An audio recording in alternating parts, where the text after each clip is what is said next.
Right, I have Trist written down on my list, and I haven't got a fucking clue who he is. Is that you, mate? Okay, you're on after.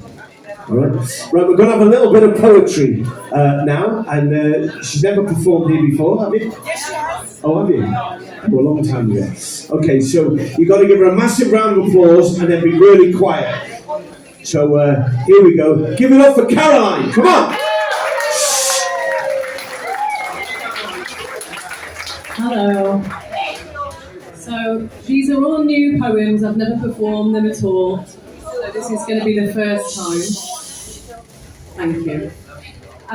There's a bit of a theme running through these poems, and it's about truth, authenticity, and consciousness. And they are a little bit challenging to certain mindsets, let's say. The first one is addressing New Age hype, which gets on my tits a fair bit.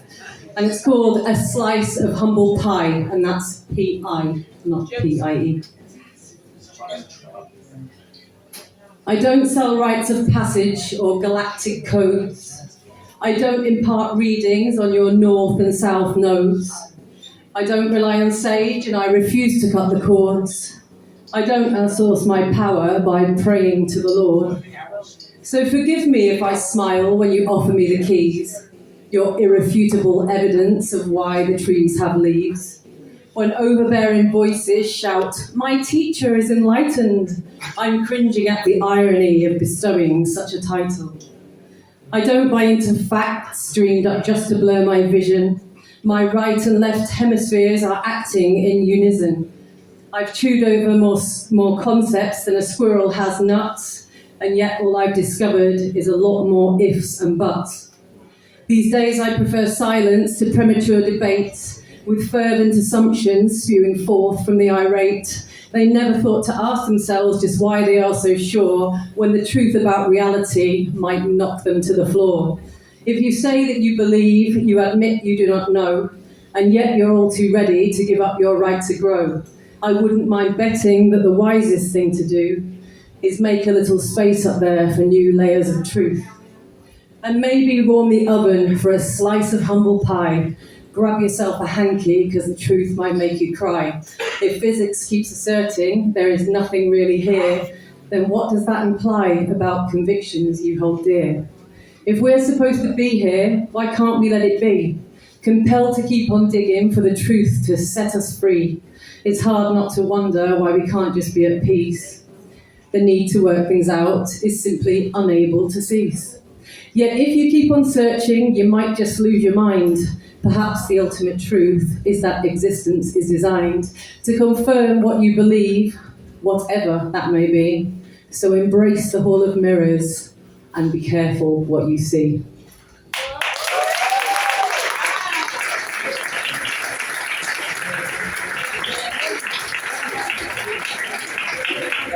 Thank you.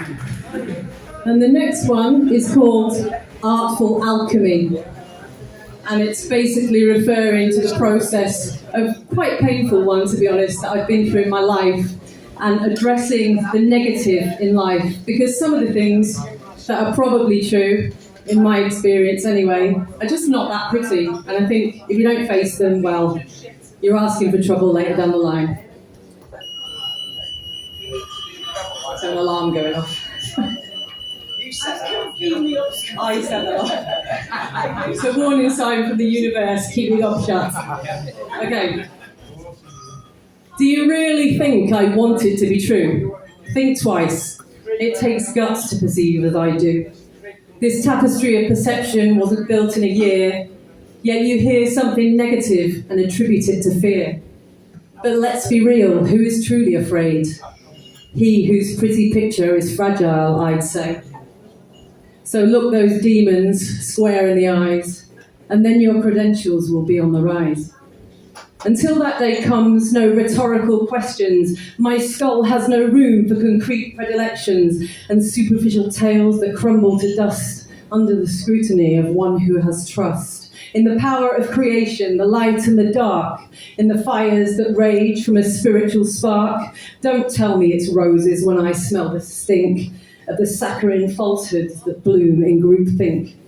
I made peace with darkness a long time ago. I now understand the true value of woe. I won't decorate nor tell pointless lies. I've no fear of death, because nobody dies. While some angels play the harp and sing, others play trumpets and beat their wings, fight wars that would destroy your faith and slay demons with a smile on their face. Yet they're not here to change the world, but to yield to the grit that creates the pearl. And this is how they find true powers, while others languish in ivory towers.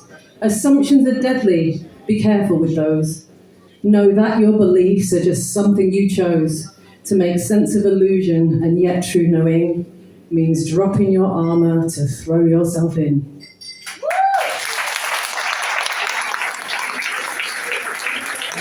Thank you. This one is a little bit different. It's called Mean Girl, and it's about the boss. Now, I think pretty much most people in this room will have experienced a mean girl at some point, so I'm sure it will resonate. I come with my light-hearted approach. She flicks me a glance that says, "Don't try and level with me," meaning I'm not that kind of girl, with you at least. She certainly seems to have it in for me, so when I say mean girl, I mean girl. A masculine woman, still a child inside, aggressively masking what she cannot hide. Once school bully, now domineering boss. Her titanium shell screams, childhood lost. She doesn't scare me, yet she causes disdain. Squashing authenticity is its own kind of pain. Woe betide she who challenges Queen Bee, that piercing glare as she sits and seethes. She'll pile the work on you, her weary pack horse, without so much as a glimmer of remorse. And dare you suggest it might be too much? You must be incompetent, and well, tough luck. Cold as ice and compassion devoid, her great gift to you is simple: you're employed. My mouth is sore from biting on my tongue. She seems to have a knack for squashing any fun. False accusations and self-contradictions, paired with wild assumptions as to her jurisdiction. One face for outsiders and another for us. Wouldn't even flinch while throwing you under the bus. Something tells me she chokes on words of praise. She seems to have a knack for drumming up malaise. I guess it's evident that mean girls get old too. But I choose to forgive her, lest I gain her attitude.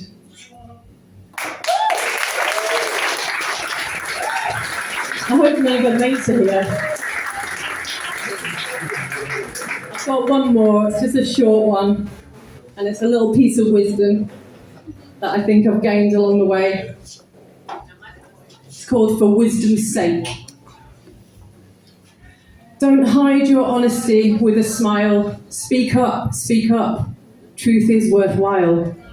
When slights land like a scorpion's tail, stand strong, stand strong. You are not frail. But if your heart should one day break, let it ache for wisdom's sake. Then pick yourself up from the floor, be more than before. Don't let another choose your fate. Don't wait till it's too late. Peel off misgivings one by one. Know this, your time will come. Thank you.